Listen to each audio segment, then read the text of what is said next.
또 다리가 저리네. 입이 왜 이렇게 느지? 나이 들어서 그런 거겠지, 뭐. 단순히 나이라면결 왜 어떤 분은 이루 다섯에도 깊이 잠을 잘까요? 뇌가 깊이 쓰지 못하면 기억력 저하는 매년 조금씩 빨라집니다. 아침 햇빛, 물 마시는 방법, 그리고 잠들기 전 5분 호흡, 이 세 가지만 바꾸면 됩니다. 지금이라도 충분히 되돌릴 수 있습니다. 정말 다시 깊이 잘 수 있을까요? 이제 새벽 3시가 두렵지 않아요. 선생님을 머리가 다시 맑아진 느낌이에요. 몸의 신호를 무시하지 않으셨기 때문입니다. 환자가 제 앞에 앉아 있을 때 제가 늘 아주 천천히 묻는 질문이 하나 있습니다. 요즘 밤중에 자주 잠에서 깨시나요? 많은 분들이 몇 초간 말이 없습니다. 그러다 한숨을 쉽니다. 어떤 분은 어색하게 웃고 어떤 분은 아주 작은 목소리로 이렇게 말합니다. 나이가 들어서 그런가 봐요, 선생님. 하지만 오늘 이야기를 시작하면서 저는 처음부터 이 말씀을 꼭 드리고 싶습니다. 나이는 우리 몸이 갑자기 우리를 배신하게 만드는 이유가 아닙니다. 몸은 그저 신호를 보내고 있을 뿐입니다. 그리고 우리가 그 신호를 제대로 들을 줄 안다면 많은 것을 바꿀 수 있습니다. 저는 이 일을 30년 넘게 해왔습니다.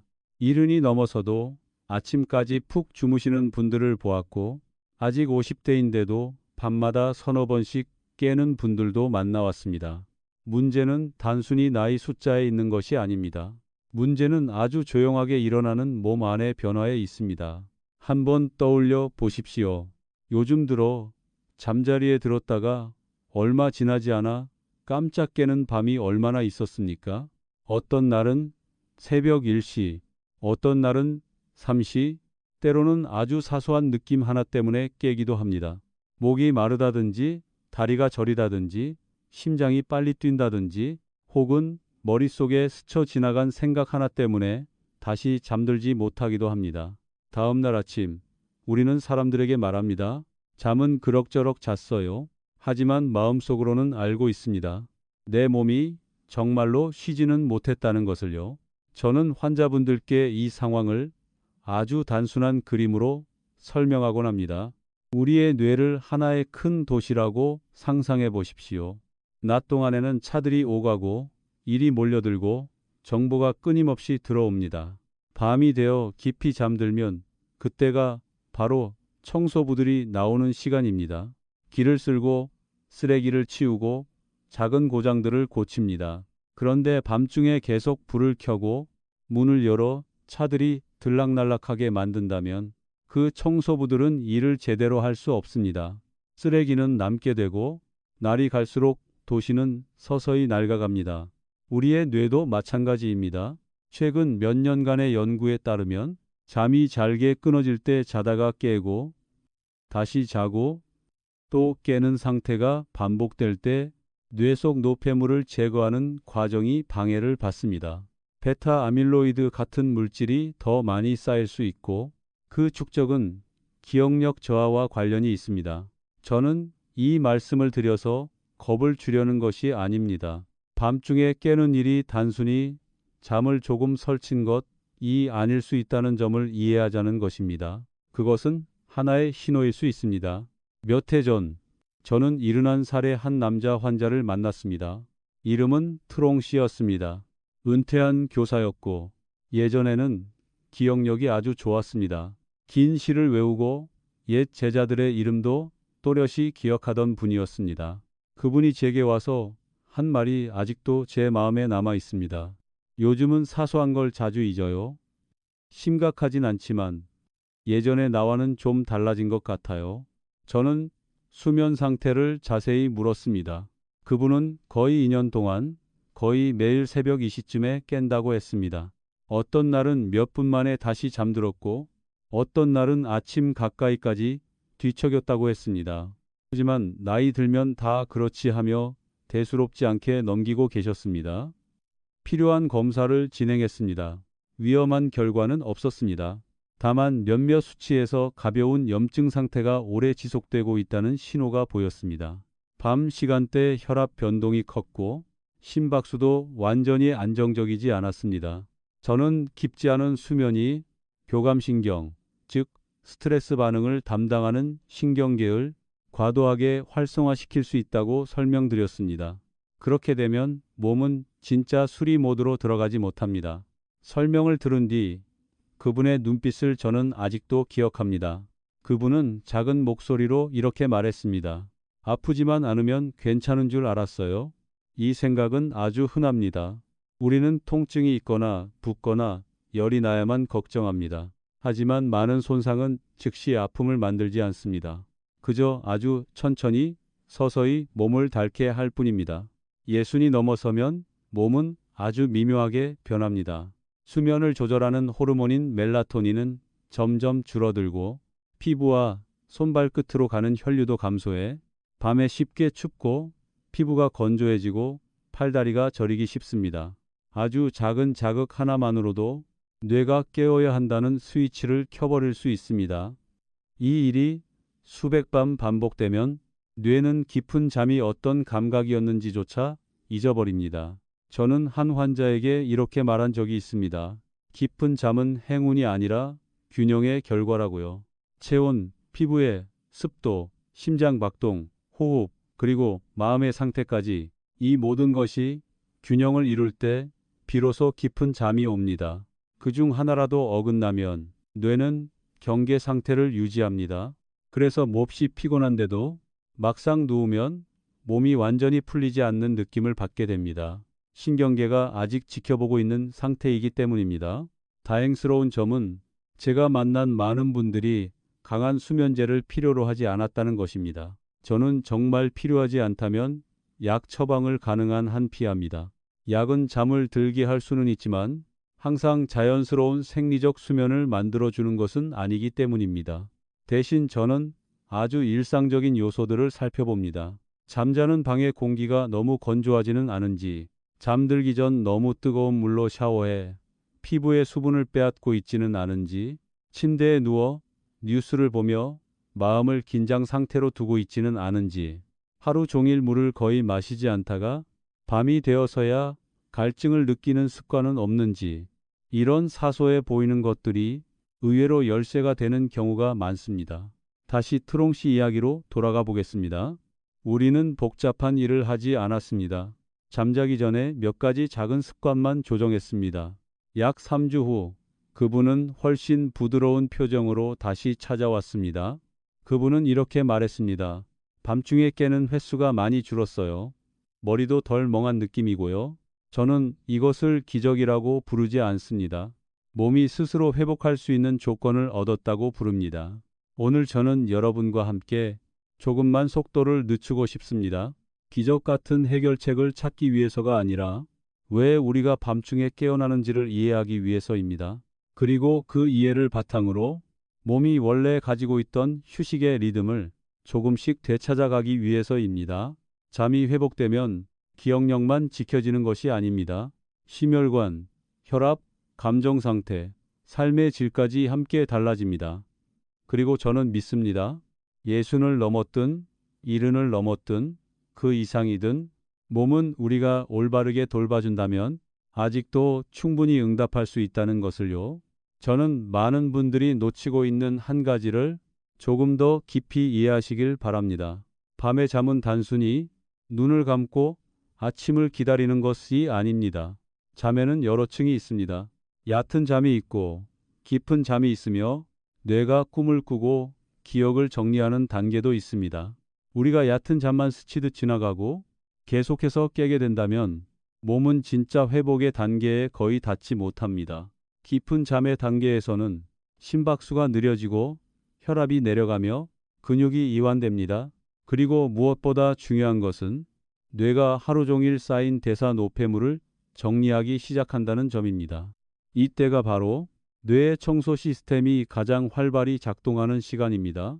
하지만 아주 작은 요소 하나만으로도 이 과정은 쉽게 끊깁니다. 갑작스러운 빛, 피부의 가려움, 야간 배뇨, 불안하고 두근거리는 느낌 하나만으로도 전체 과정은 중단되고 뇌는 다시 경계 상태로 돌아갑니다. 혹시 느껴보신 적 있지 않습니까? 많은 분들이 나는 7시간, 8시간은 잔다고 말합니다.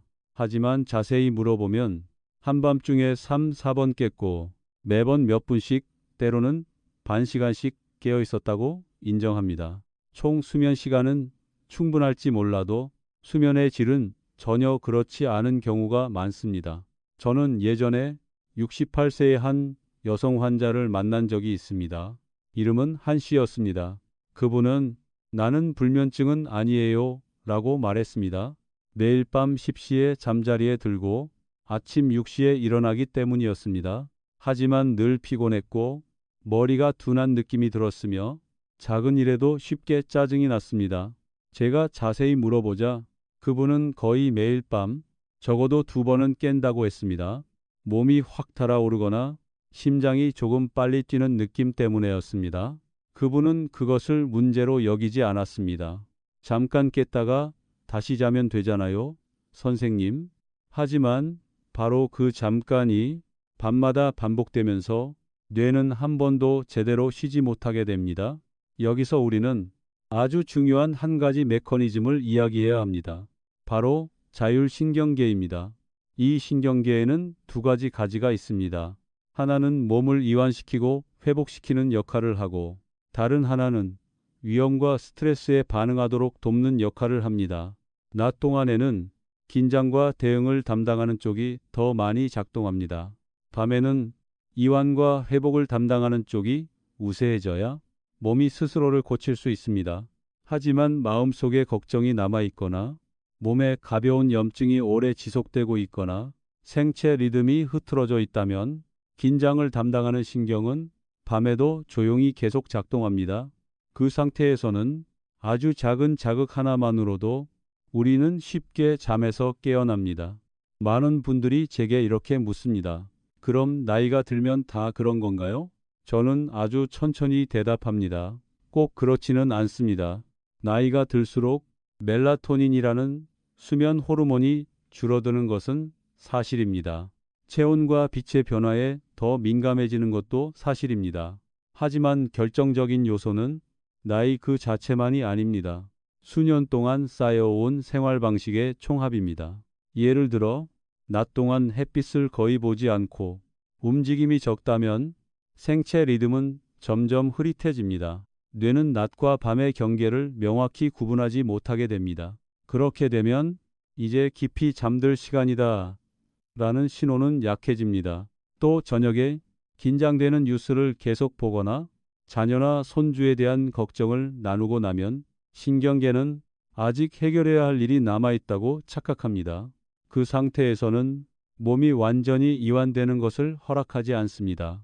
또 하나, 많은 분들이 잘 인식하지 못하는 요소가 있습니다. 바로 몸속의 조용한 염증 상태입니다. 염증은 항상 통증을 일으키지 않습니다. CRP 수치가 약간 높다든지 혈관의 탄력이 떨어진다든지 혈당이 미세하게 흔들리는 정도일 수도 있습니다. 하지만 이런 작은 변화만으로도 뇌와 장기 사이의 신호는 쉽게 어긋납니다. 혈관이 수축하고 뇌로 가는 혈류가 불안정해지면 뇌는 경계 수준을 높입니다. 새벽이 삼시경, 혈당이 살짝 떨어지면 몸은 스스로를 조절하기 위해 자극 호르몬을 분비할 수 있습니다. 그리고 바로 그 조절 과정이 우리를 잠에서 깨웁니다. 많은 분들이 아무 이유 없이 깬다고 생각합니다. 하지만 사실 몸에는 언제나 이유가 있습니다. 저는 74세의 한 여성 환자가 아주 걱정스러운 표정으로 찾아왔던 일을 기억합니다. 그분은 이렇게 말했습니다. 뇌에 무슨 병이 생긴 것 같아서 무서워요. 매일 밤 정확히 3시에 깨요. 자세히 물어보니 그분은 살이 찔까봐 저녁을 아주 일찍 그리고 아주 적게 드셨습니다. 한밤중이 되면 혈당이 떨어지고 몸은 스스로를 조절해야 했습니다.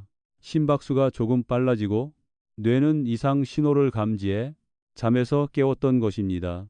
우리는 저녁 식사를 조금 더 균형 있게 조정했습니다. 너무 적지 않게 단백질과 채소를 함께 먹도록 했습니다. 몇 주가 지나자 그분은 더 이상 매일같이 3시에 깨지 않았습니다.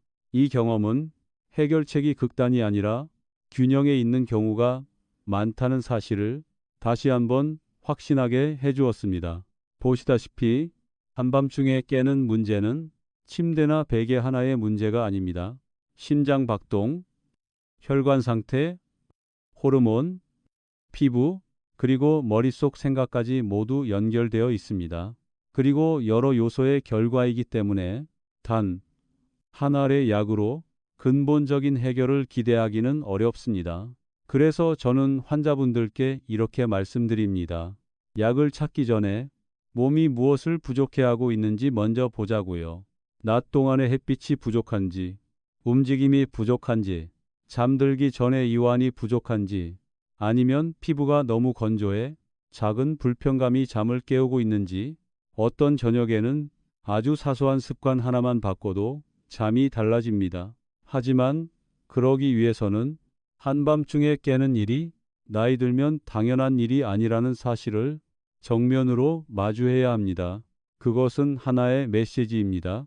그리고 우리가 그 메시지를 무시하지 않고 진지하게 듣기 시작할 때 바로 그 지점에서 회복의 과정은 시작됩니다. 다음 이야기에서는 아주 평범해 보이지만 밤중에 우리를 깨우는데 중요한 역할을 하는 한 가지 요소를 여러분과 나누고자 합니다. 그것은 피부와 직접적으로 관련된 우리가 자주 놓치는 아주 미세한 감각에 관한 이야기입니다. 수면에 대해 이야기할 때 아주 많은 사람들이 거의 떠올리지 않는 한 가지가 있습니다. 바로 피부입니다. 처음 들으면 전혀 관련이 없어 보일지도 모릅니다. 하지만 30년이 넘는 진료 경험을 통해 저는 한 가지를 분명히 알게 되었습니다. 밤중에 잠에서 깨는 많은 경우가 몸 표면에서 시작되는 아주 작은 자극에서 비롯된다는 사실입니다. 한번 떠올려 보십시오. 야간 배뇨 때문도 아니고 소음 때문도 아닌데 다리에서 약간 가려운 느낌, 등이 살짝 화끈거리는 느낌, 혹은 피부 한 부위가 건조해서 불편한 감각 때문에 잠에서 깬 적은 없으신가요? 낮 동안에는 그런 감각들이 대수롭지 않을 수 있습니다. 하지만 밤이 되면 주변이 고요해지면서 뇌는 훨씬 더 예민해집니다. 아주 미세한 자극 하나만으로도 신경계는 반응할 수 있습니다. 예순을 넘어서면 피부는 더 얇아지고 피지선의 기능은 떨어지며 수분을 유지하는 능력도 감소합니다. 그 결과 특히 추운 계절이나 오랜 시간 에어컨을 사용하는 경우에 피부는 쉽게 건조해집니다. 피부 건조는 단순한 불편함으로 끝나지 않습니다. 자연 보호막이 약해지면 피부에 분포한 미세한 신경 말단들이 쉽게 자극을 받게 됩니다. 몸을 뒤척일 때마다, 이불이 살짝 스칠 때마다 그 신호는 뇌로 전달됩니다.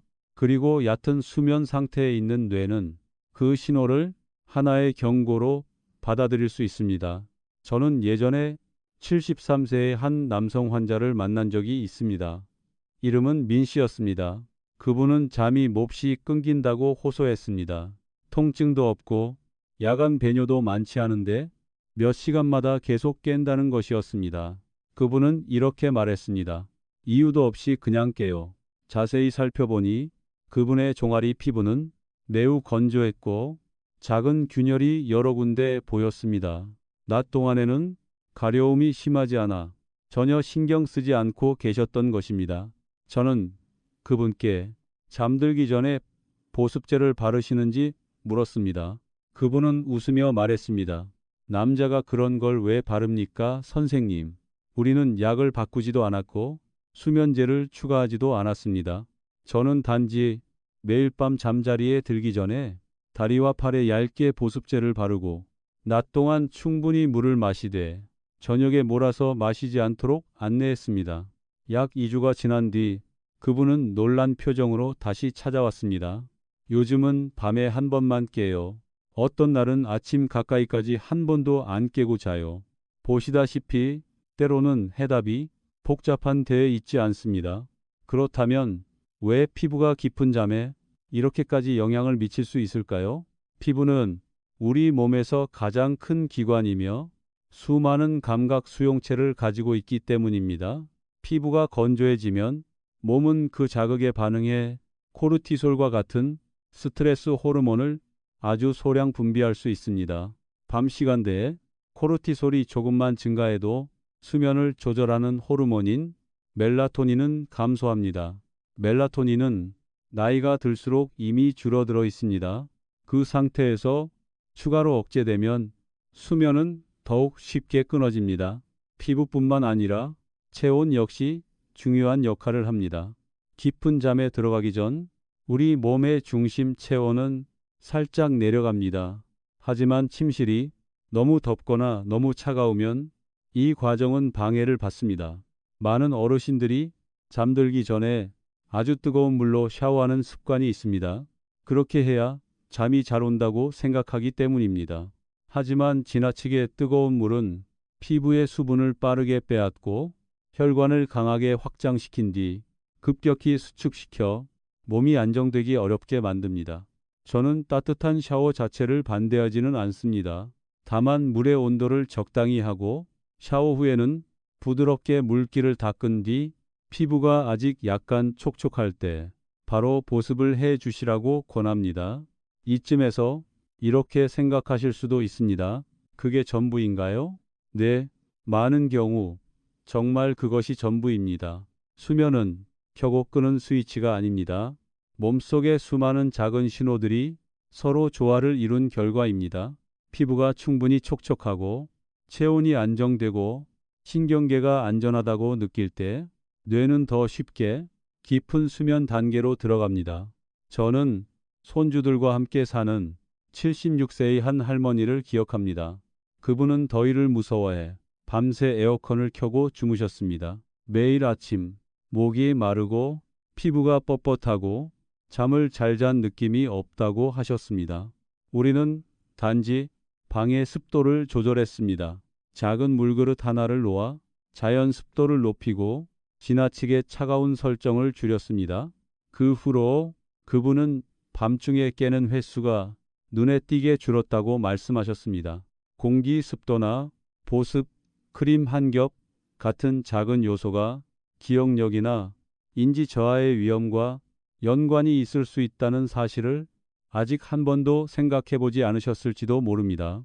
하지만 우리 몸은 서로 단단히 연결된 하나의 시스템입니다. 규칙적인 깊은 잠은 뇌가 충분히 청소할 시간을 줍니다. 매일 밤 깊은 잠을 1시간만 더 확보해도 그 효과는 수개월, 수년이 지나며 아주 크게 누적됩니다.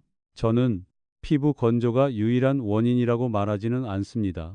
하지만 이것은 우리가 가장 쉽게 개선할 수 있는 고리 중 하나입니다. 환자분들이 잠을 되찾는 여정을 도울 때 저는 늘 가장 단순한 것부터 시작합니다. 작은 것들이 바로 잡히면 몸은 스스로 나머지를 해내기 때문입니다.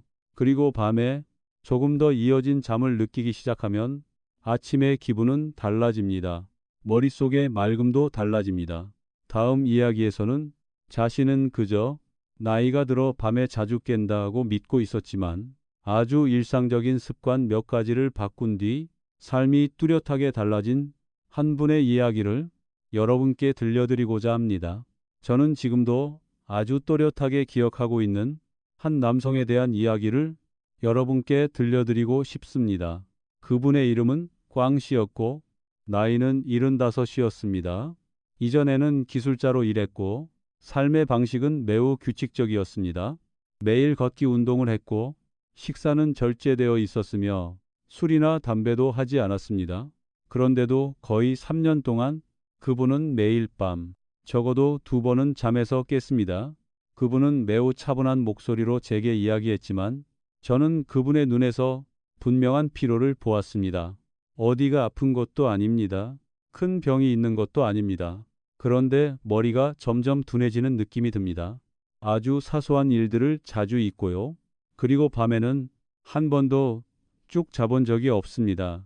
그 이야기를 들은 주변 사람들 중 많은 이들은 그것이 당연한 일이라고 말했습니다. 이 나이에 젊을 때처럼 깊이 자는 사람이 어디 있겠어? 하지만 그는 그 대답을 받아들이지 않았습니다.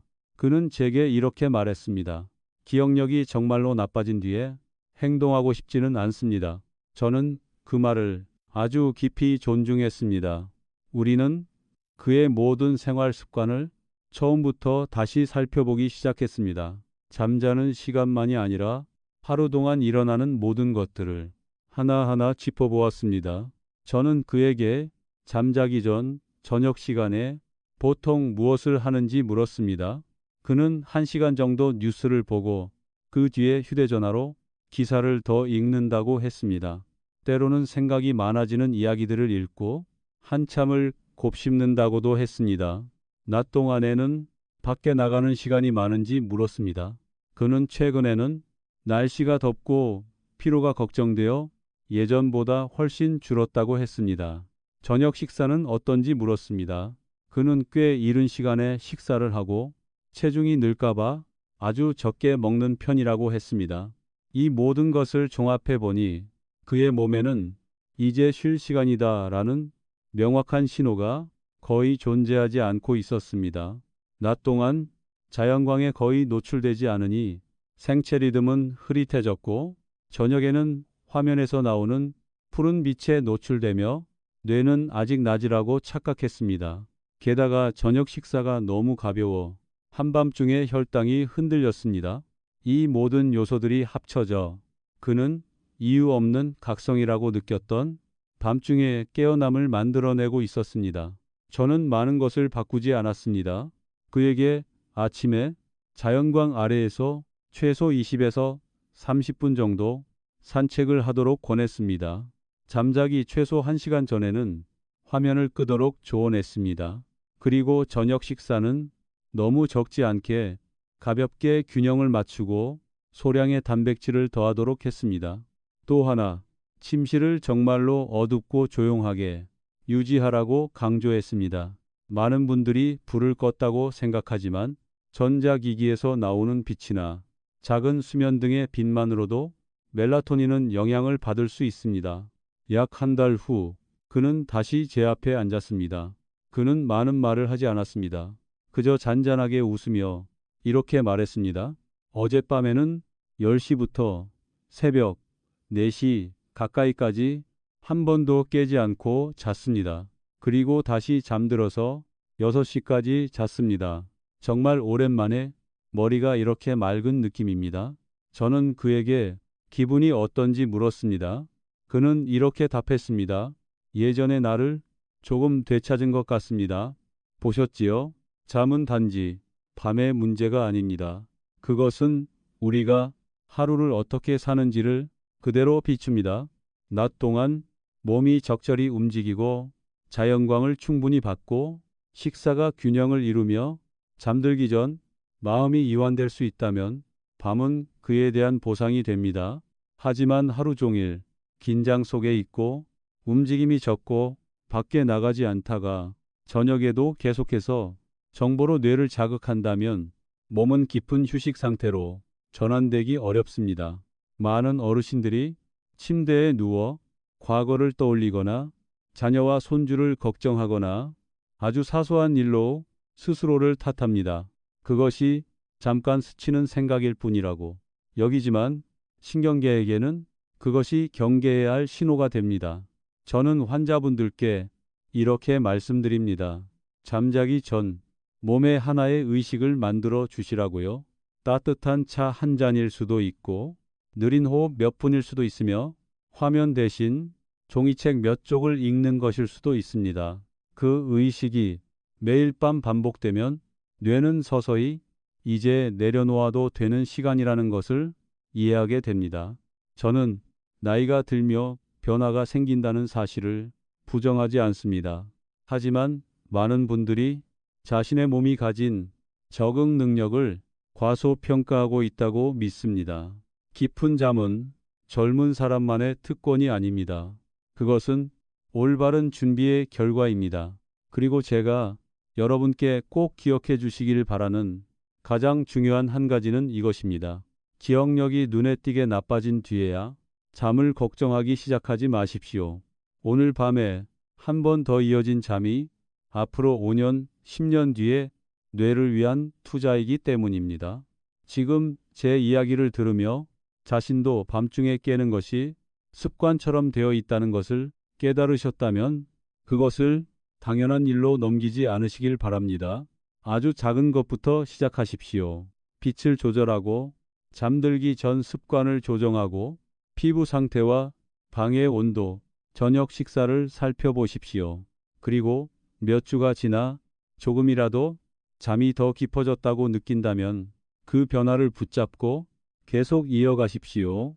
몸에는 옛 리듬을 되찾을 시간이 필요합니다. 저는 70을 넘긴 뒤에도 수면이 개선되는 분들을 여러 번 보아왔습니다. 그리고 잠이 달라지면 기분과 기억력, 심지어 혈압까지도 서서히 안정되는 것을 확인했습니다. 이 이야기가 여러분께 도움이 되었다면 소중히 여기는 한 사람에게 함께 나누어 주십시오. 때로는 잠에 대한 조용한 대화 하나가 노년의 건강을 바라보는 시각을 바꿀 수도 있기 때문입니다. 그리고 오늘 밤 침대에 오르기 전 스스로에게 이 질문을 던져보십시오. 나는 오늘 깊은 잠을 위해 충분히 준비했는가? 그 질문 하나만으로도 변화의 여정은 이미 시작된 것입니다. 이 부분에서 저는 한 가지를 정말 천천히 말씀드리고 싶습니다. 많은 분들이 밤중에 잠에서 깨는 이유를 방광이 약해져서 혹은 신장이 나빠져서라고 생각합니다. 하지만 오랜 시간 환자분들을 지켜보며 제가 깨달은 것은 아주 많은 경우에 문제는 그 장기에 있는 것이 아니라 우리가 물을 마시고 소금을 섭취하는 방식에 아주 미세한 불균형에 있다는 점이었습니다. 혹시 느껴보신 적 있지 않습니까? 야간 배뇨가 시작되면 우리가 가장 먼저 하는 반응은 대개 물을 줄이는 것입니다. 어떤 분은 저녁 6시 이후에는 한 모금도 마시지 않으려고 합니다. 어떤 분은 밤에 깰까봐 갈증을 참고 버팁니다. 겉으로 보면 그럴듯해 보입니다. 하지만 몸은 그렇게 단순하게 작동하지 않습니다. 하루 종일 물을 너무 적게 마시면 혈액은 조금 더 진해진 상태가 됩니다. 밤이 되어 몸이 휴식 모드로 들어가면 신장은 그 농도를 다시 맞추기 위해 일을 하게 됩니다.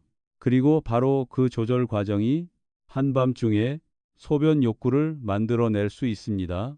저는 예전에 70살의 한 여성 환자를 만난 적이 있습니다. 이름은 래시였습니다. 그분은 야간 배뇨를 매우 두려워했습니다. 그래서 오후부터는 물 섭취를 거의 극단적으로 줄였습니다. 그분은 이렇게 말했습니다. 입술이 너무 마를 때만 살짝 적실 뿐이에요. 그 결과는 어땠을까요?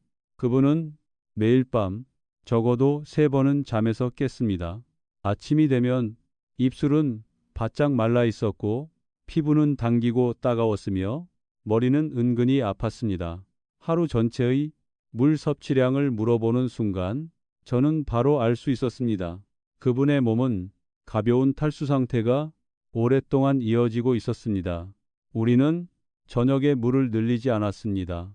오히려 아침부터 오후 5시, 6시까지 물을 충분히 나누어 마시도록 했습니다. 그 이후에는 정말 갈증이 있을 때만 아주 소량을 마시게 했습니다. 2주 후 그분의 야간 각성 횟수는 한 번으로 줄었고 어떤 날은 아예 깨지 않기도 했습니다. 몸은 정말 똑똑합니다. 낮 동안 필요한 것을 충분히 받으면 밤중에 조정하러 일어날 필요가 없어집니다. 이제 소금에 대해 이야기해 보겠습니다. 최근 몇 년 동안 심혈관 건강을 위해 싱겁게 먹어야 한다는 말을 우리는 정말 많이 들어왔습니다. 이전에는 짠 음식을 너무 많이 먹었다면 그 말은 맞습니다. 하지만 많은 분들이 또 다른 극단으로 가고 있습니다. 저는 식사에서 소금을 거의 완전히 끈다시피 한 환자분들을 적지 않게 보아왔습니다. 그분들은 그것이 가장 좋은 방법이라고 믿었습니다. 하지만 소금은 적절한 양에서는 체액과 전해질의 균형을 유지하는데 아주 중요한 역할을 합니다. 소금이 지나치게 부족하면 몸은 이를 보상하기 위해 심박수와 호르몬을 불안정하게 만드는 기전을 작동시킬 수 있습니다. 그리고 그런 불안정은 때로 밤에 가장 뚜렷하게 드러납니다. 68살의 한 남성 환자는 혈압이 오를까봐 거의 짠 음식을 먹지 않았습니다. 식사는 매우 싱거웠고 물도 적게 마셨습니다. 낮에는 괜찮아 보였습니다. 하지만 밤마다 새벽 2시쯤이면 어김없이 깼습니다. 검사를 해보니 전해질 수치는 정상하한선에 아슬아슬하게 걸쳐 있었습니다. 큰 병은 아니었지만 신경계가 완전히 안정되기에는 충분히 불리한 상태였습니다. 우리는 식사를 조금 더 균형 있게 조정했습니다. 너무 싱겁지도 너무 짜지도 않게, 그리고 낮 동안 충분한 수분 섭취를 확보했습니다. 한 달 후 그분은 제게 이렇게 말했습니다. 이제는 정해진 시간에 깨지 않아요. 보셨지요? 좋은 의도로 한 행동이 지나치면 오히려 역효과를 낼 수 있습니다. 저는 저녁에 물을 많이 마시라고 말하는 것이 아닙니다. 또 짠 음식을 먹으라고 권하는 것도 아닙니다. 제가 강조하고 싶은 것은 오직 두 글자입니다. 균형입니다. 물과 소금의 균형, 먹는 것과 줄이는 것의 균형, 걱정과 내려놓음의 균형. 깊은 잠은 바로 그 균형에서 나옵니다. 또 한 가지 나누고 싶은 점이 있습니다. 많은 어르신들이 누워서 생각하기 시작합니다. 병에 대해 생각하고, 돈에 대해 생각하고, 자녀와 손주를 걱정합니다. 그 생각들은 낮에는 가벼울 수 있습니다. 하지만 밤에는 고요한 공간 속에서 훨씬 커집니다. 신경계는 그것이 실제 위험인지 상상 속의 걱정인지를 구분하지 못합니다. 그저 처리해야 할 일이 있다고 느끼고, 그래서 우리를 깨웁니다. 저는 몇몇 환자분들께 잠들기 전에 마음을 어지럽히는 생각들을 종이에 적어보라고 권했습니다. 다 적은 뒤에는 종이를 접어 옆에 두라고 했습니다. 그것은 뇌에게 이렇게 말하는 행동입니다. 이건 내일 할 일이다.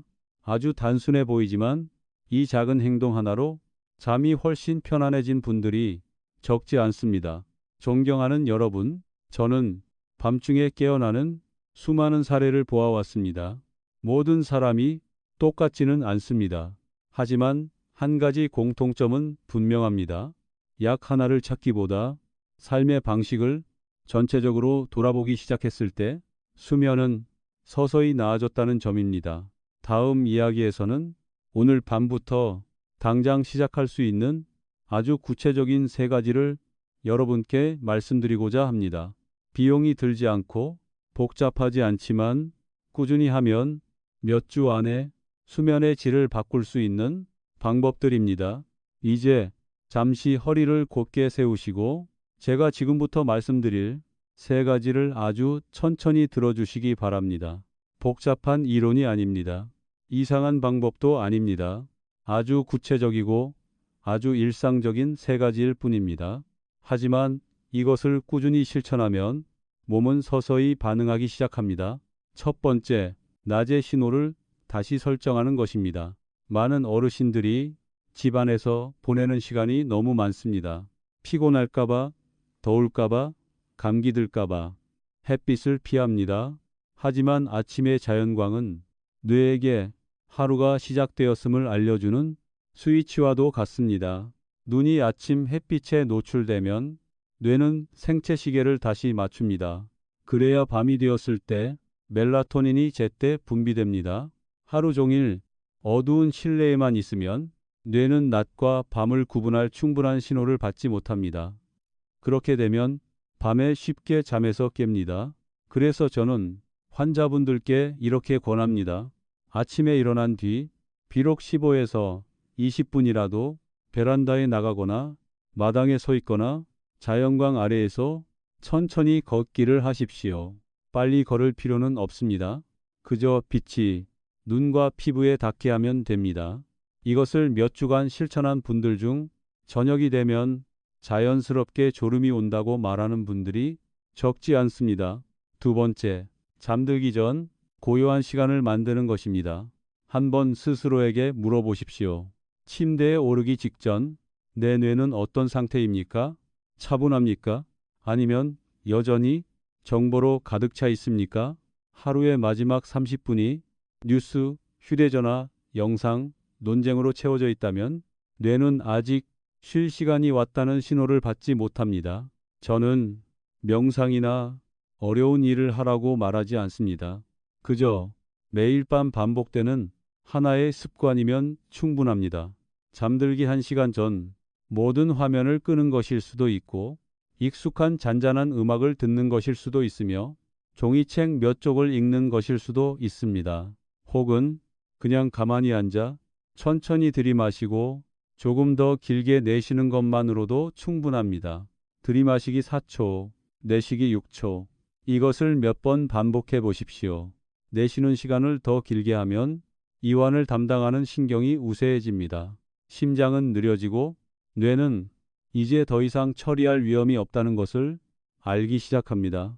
세 번째, 밤 동안 몸을 안정된 상태로 유지하는 것입니다. 온도의 안정, 습도의 안정, 혈당의 안정입니다. 침실은 너무 덥지도 너무 차갑지도 않아야 합니다.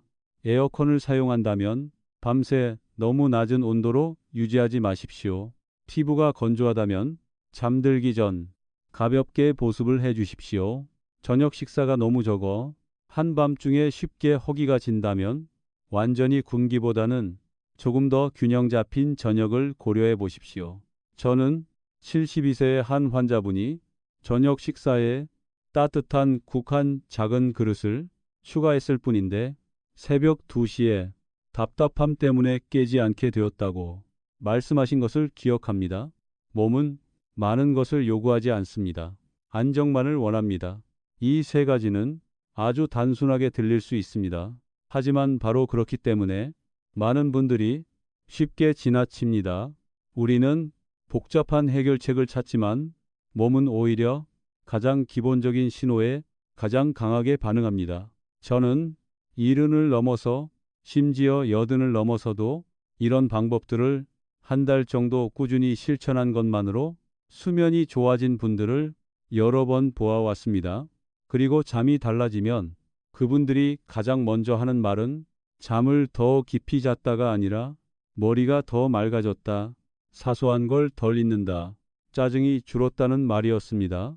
깊은 잠은 뇌를 정리해 줄 뿐만 아니라 감정을 안정시키고 심장을 쉬게 하며 혈관을 이완시켜 줍니다.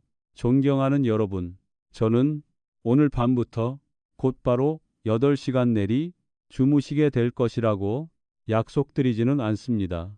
하지만 오늘부터 아주 작은 한 걸음씩 시작한다면 몇 주 안에 몸은 분명히 변화를 보여줄 것이라고 믿습니다. 기억력이 눈에 띄게 떨어진 뒤에야 잠을 돌아보지 마십시오. 매일 밤의 깊은 잠을 미래를 위한 저축으로 여기십시오. 이 이야기가 여러분의 마음에 닿았다면 오늘 밤 제가 말씀드린 세 가지 중 하나만이라도 바로 실천해 보십시오. 그리고 밤마다 자주 깨는 소중한 사람이 있다면 이 이야기를 나누어 주십시오. 수면을 돌보는 일은 결코 먼 이야기가 아닙니다. 그것은 노년의 맑음과 평온, 그리고 존엄을 지키는 방법입니다. 오늘부터 침대에 눕기 전 스스로에게 이 질문을 던져보십시오. 나는 오늘 몸이 쉬기에 충분한 조건을 만들어 주었는가? 그 질문이 매일 밤 반복되기만 해도 깊은 잠은 서서히 다시 돌아올 것입니다. 이 부분에서는 제가 조금 더 자세히 말씀드리고 싶습니다. 아주 많은 분들이 자신도 모르게 그냥 지나치고 있기 때문입니다. 많은 어르신들이 제게 이렇게 말씀하십니다. 저는 불면이 걱정되는 게 아닙니다. 기억력이 더 걱정됩니다. 하지만 이 두 가지는 서로 떨어져 있지 않습니다. 수면이 수개월, 수년에 걸쳐 계속해서 잘게 끊기면 뇌는 기억을 재정리하는 능력을 점점 잃게 됩니다. 하루 동안 보고, 듣고, 겪은 일들이 깔끔하게 정리되지 못합니다. 그래서 다음 날이 되면 머리가 무겁고 생각이 느리고 사소한 것들을 자주 잊게 됩니다. 제 환자들 중에는 심각한 치매가 있는 분들이 아닌 경우도 많습니다. 그런데도 제가 정말 자주 듣는 말이 있습니다. 요즘 저는 제가 아닌 것 같습니다. 그 느낌은 어디에서 오는 걸까요?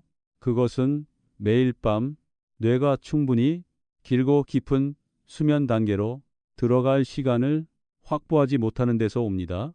그 깊은 단계에서야 비로소 신경 연결이 강화되고 단기 기억이 장기 기억으로 옮겨집니다. 하지만 새벽 1시에 깨고 3시에 다시 깨고 운동이 틀 무렵까지 잠이 들었다 깼다를 반복하면 그 과정은 계속해서 끊깁니다. 73세의 한 여성 환자는 제게 이렇게 말한 적이 있습니다.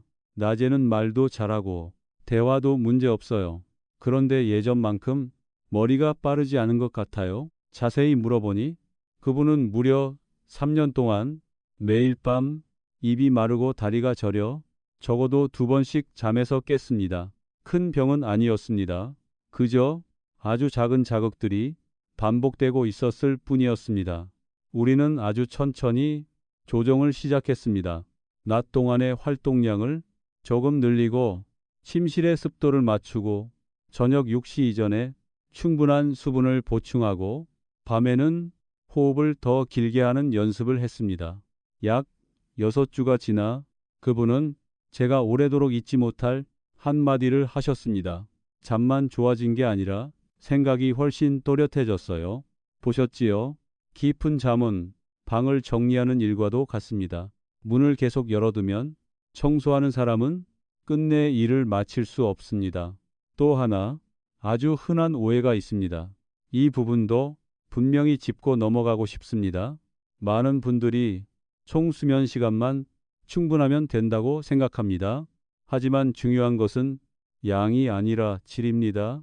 8시간을 잤지만 5번이나 깬 사람과 6시간 반을 한 번도 깨지 않고 잔 사람은 전혀 다릅니다. 몸은 중간에 끊기지 않는 완전한 주기를 필요로 합니다. 그리고 또 하나 꼭 생각해 보셔야 할 요소가 있습니다. 바로 두려움입니다.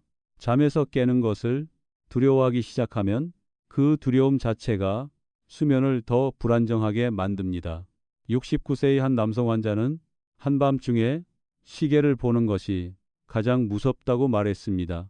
잠에서 깨자마자 휴대전화를 켜 시간을 확인했고 새벽 2시인 것을 보면 곧바로 이렇게 생각했습니다. 아직 아침까지 4시간이나 남았네. 이제 다시는 못 자겠구나. 그 생각 하나만으로도 심장은 더 빨리 뛰고 뇌는 더 또렷해집니다. 저는 그분께 아주 단순한 조언을 했습니다.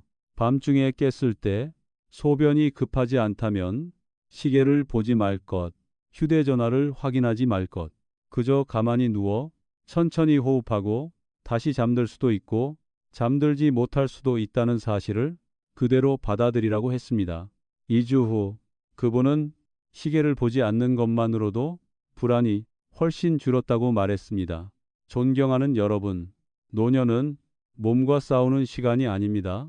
몸과 협력하는 법을 배워가는 과정입니다. 깊은 잠은 억지로 만들 수 없습니다. 하지만 그것이 오도록 환경을 만들어 줄 수는 있습니다. 저는 70을 넘은 많은 분들이 잠을 개선한 것을 보았습니다. 그 비결은 태도를 바꾼 것이었습니다. 불안에서 관찰로, 강요에서 지지로 옮겨간 것입니다. 지금 이 말을 들으며 밤중에 깨는 일을 이미 당연한 일로 받아들이고 계셨다면 한번 다시 생각해 보시길 바랍니다. 더 긴장하라는 뜻이 아닙니다. 우리 몸은 아직도 반응할 능력이 있다는 사실을 이해하자는 것입니다. 그리고 다음 이야기에서는 마지막이지만 아주 중요한 한 가지를 말씀드리고자 합니다. 바로 나이와 피로를 우리가 어떻게 바라보는지에 대한 이야기입니다. 왜냐하면 우리의 믿음 역시 몸이 작동하는 방식에 영향을 주기 때문입니다. 30년이 넘게 이 일을 하면서 저는 물 섭취나 빛, 호르몬만큼이나 중요한 한 가지를 깨닫게 되었습니다. 그것은 우리가 나이를 어떻게 생각하느냐입니다. 많은 어르신들이 60, 70을 넘기며 마음속에 이런 믿음을 품습니다. 이제 몸이 내려가는 건 자연스러운 일이다. 그 믿음은 현실적으로 들릴 수 있습니다. 하지만 때로는 그 믿음이 우리가 스스로를 돌보는 일을 느슨하게 만듭니다. 밤중에 잠에서 깼을 때 내 몸에 무엇이 부족한 걸까? 라고 묻기보다 우리는 이렇게 말합니다. 나이가 들었으니까 그럴 수 있지. 기억력이 조금 느려졌을 때도 이 나이에 누가 안 잊겠어? 라고 넘깁니다. 하지만 몸은 우리의 주민등록증을 읽지 않습니다. 몸은 나이 숫자에 반응하지 않고 생물학적 신호에 반응합니다. 저는 78의 나이에도 아주 깊이 잠들고 기억력도 자기보다 10살이나 어린 사람들보다 더 좋은 분을 만난 적이 있습니다. 반대로 60을 조금 넘긴 나이에 이미 잘게 끊긴 잠으로 힘들어하는 분들도 보아왔습니다. 차이는 유전자에만 있지 않습니다. 어떻게 사는지, 어떻게 생각하는지, 자신의 생체 리듬을 어떻게 유지하는지에 있습니다. 이 점을 분명히 이해하셨으면 합니다. 깊은 잠은 우연히 주어지는 선물이 아닙니다. 몸과 마음이 서로 맞물려 움직일 때 나타나는 결과입니다. 마음속으로 나는 잠을 못 잘 거야 라고 계속 생각하면 뇌는 그 상황을 대비합니다. 신경계는 경계 상태를 유지하고 결국 정말로 잠들기 어려워집니다. 저는 긍정적으로만 생각하면 모든 것이 해결된다고 말하는 것이 아닙니다. 하지만 밤에 깨는 일을 두려워하지 않게 되었을 때 수면이 더 안정된 분들을 수없이 보아왔습니다. 72살의 한 여성 환자는 제게 이렇게 말했습니다. 새벽 3시에 깨긴 했지만 당황하지 않고 몸이 알아서 조절할 거라고 생각하며 가만히 누워 있었어요. 몇 주 뒤 그분의 야간 각성 횟수는 눈에 띄게 줄었습니다. 보시다시피 같은 사건, 새벽 3시에 깬다는 것이라도 우리가 어떻게 반응하느냐에 따라 결과는 달라집니다.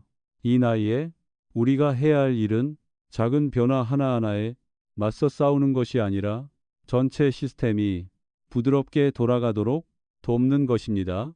낮 동안 가볍게 몸을 움직이고 균형 있게 먹고 자연광을 쬐고 잠들기 전 마음을 덜 자극한다면 밤에는 몸이 회복 상태로 들어갈 기회를 얻게 됩니다.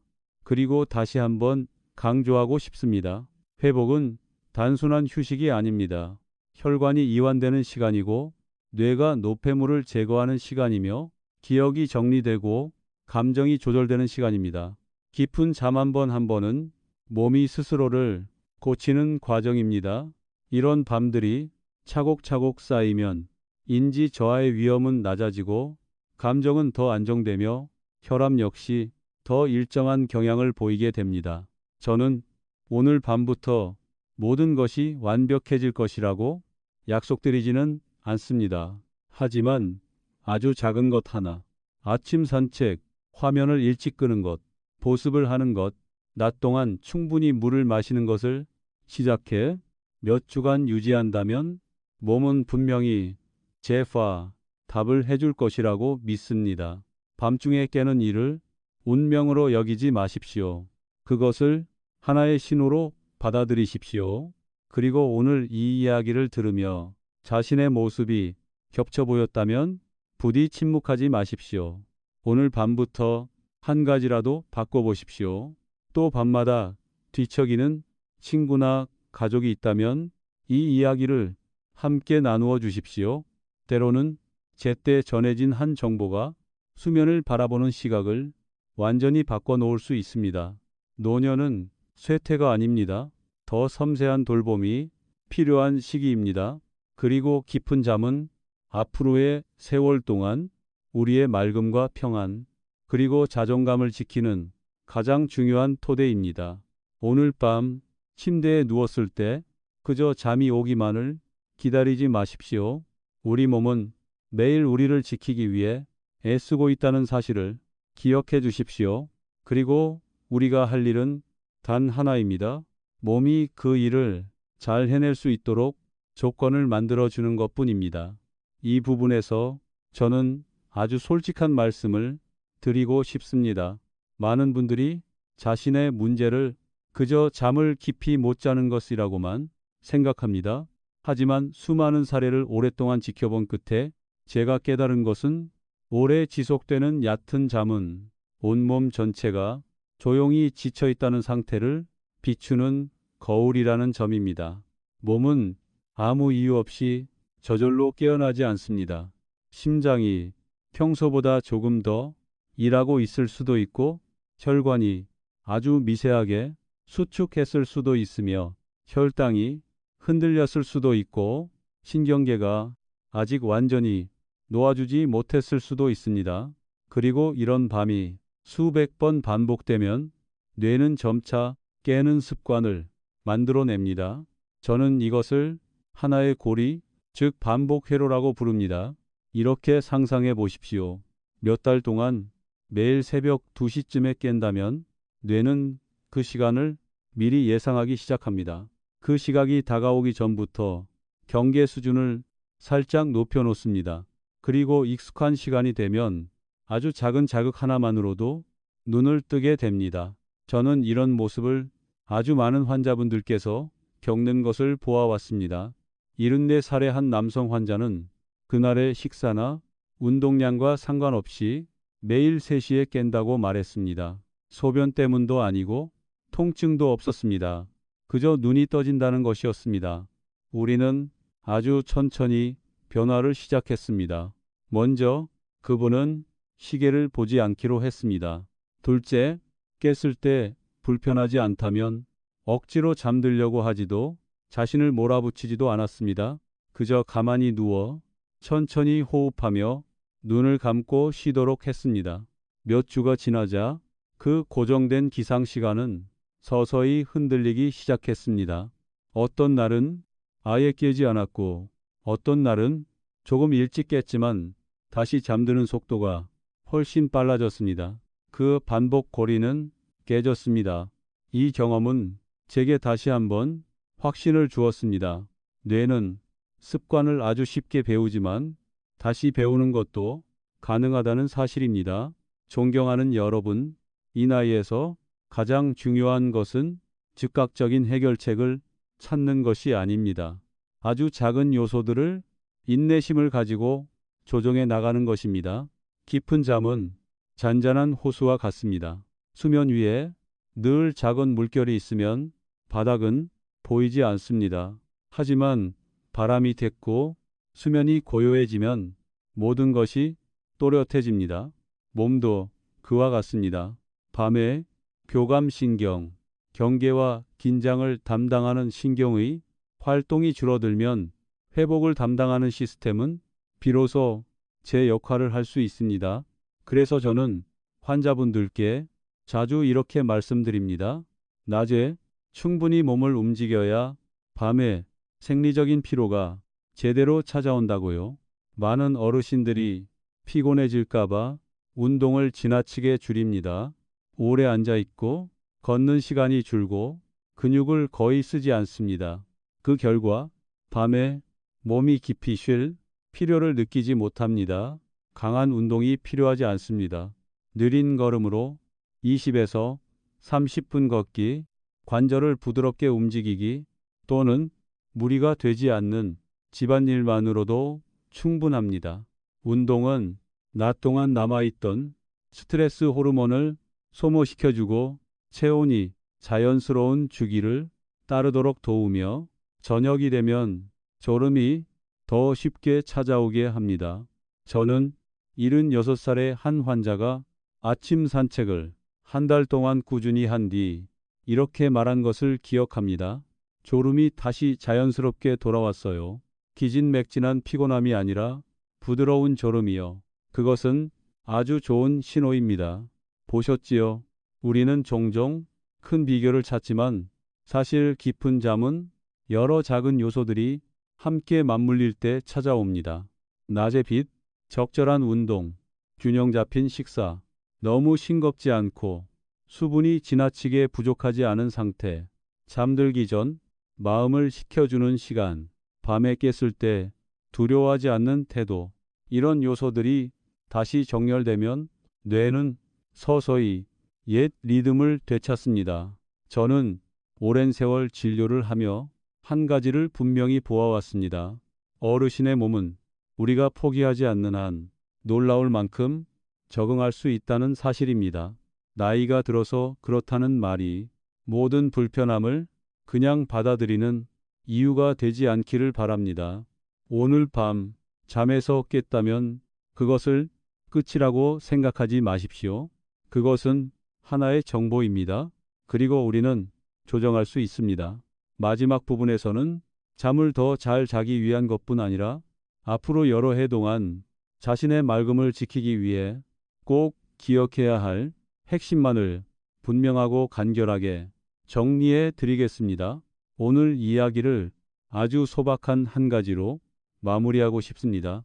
우리가 방금까지 나눈 모든 이야기, 피부 건조에 대해, 물 섭취에 대해, 아침 햇빛에 대해, 운동에 대해, 밤중에 깨는 것에 대한 두려움에 대해, 이 모든 것의 핵심은 결국 두 글자로 모아집니다. 바로 돌봄입니다. 돌봄이란 대단한 일을 하는 것이 아닙니다. 작은 신호들을 그냥 지나치지 않는 것입니다. 세 가지만 기억하셔도 저는 충분하다고 생각합니다. 첫째, 깊은 잠은 운에 맡기는 일이 아닙니다. 그것은 우리가 하루를 어떻게 보내는지의 결과입니다. 낮 동안 자연광을 받고 무리 없는 움직임이 있고 식사가 균형을 이룬다면 밤에는 몸이 더 쉽게 회복의 상태로 들어갑니다. 둘째, 극단으로 가지 마십시오. 야간 배뇨가 걱정된다고 물을 완전히 끊지 마십시오. 혈압이 걱정된다고 지나치게 싱겁게 먹지 마십시오. 체중이 늘까봐 저녁을 과하게 굶지 마십시오. 몸이 원하는 것은 급한 조치가 아니라 안정입니다. 셋째, 밤에 깨는 일을 두려워하지 마십시오. 두려움은 신경계를 더 예민하게 만들 뿐입니다. 불편한 증상이 없다면 그 시간을 짧은 휴식으로 받아들이십시오. 호흡을 느리게 하고 눈을 감으십시오. 몸은 많은 경우 우리가 지나치게 개입하지 않아도 스스로 조절합니다. 존경하는 여러분, 저는 기억력 저하와 불안한 수면 때문에 걱정스러운 눈빛으로 진료실에 들어오는 분들을 아주 많이 보아왔습니다. 그리고 그분들이 잠을 조금 더 깊이 자게 되었을 때 그 눈빛이 바뀌는 것도 여러 번 보았습니다. 수면이 좋아지면 그들이 가장 먼저 느끼는 것은 검사 수치가 아닙니다. 아침의 감각입니다. 아침에 머리가 더 가벼운 느낌, 아침에 과하게 지치지 않은 느낌, 아침에 오늘 무엇을 하려 했는지 또렷이 떠오르는 느낌, 아주 작지만 매우 소중한 변화들입니다. 우리는 시간을 거꾸로 돌릴 수는 없습니다. 하지만 불필요한 마모를 늦출 수는 있습니다. 60을 넘었든 70을 넘었든 그보다 더 많은 나이라도 수면을 조정하기에 늦은 때는 아닙니다. 저는 많은 사람들이 변화가 불가능하다고 여겼던 나이에서도 몸이 분명히 반응하는 것을 보아왔습니다. 오늘 밤부터 아주 작은 한 가지로 시작해 보십시오. 아침 햇빛을 받는 것, 화면을 조금 더 일찍 끄는 것, 침실을 안정적으로 유지하는 것, 낮 동안 충분히 물을 마시는 것, 그리고 무엇보다 자기 몸을 인내심 있게 대하는 것입니다. 오늘의 이야기가 도움이 되었다면 밤마다 뒤척이는 친구나 가족 한 사람에게 함께 나누어 주십시오. 그분은 그저 나이가 들어서 그렇다고 생각하고 있을지도 모르지만 사실은 몸이 올바른 돌봄을 필요로 하고 있을 뿐일지도 모릅니다. 깊은 잠은 단순한 휴식이 아닙니다. 그것은 기억과 감정, 그리고 노년의 품위를 지켜주는 토대입니다. 다가오는 밤들 속에서 여러분이 밤중에 깨는 일을 더 이상 당연한 것으로 여기지 않기를 바랍니다. 그것을 부드러운 알림으로 받아들이고 조금씩 조정해 나가십시오. 몸은 매일 여러분을 위해 묵묵히 일하고 있습니다. 그 일이 잘 이루어질 수 있도록 환경을 만들어 주십시오. 그리고 오늘 밤 침대에 누울 때 이렇게 믿어 주십시오. 나는 편안한 잠을 누릴 자격이 있다고.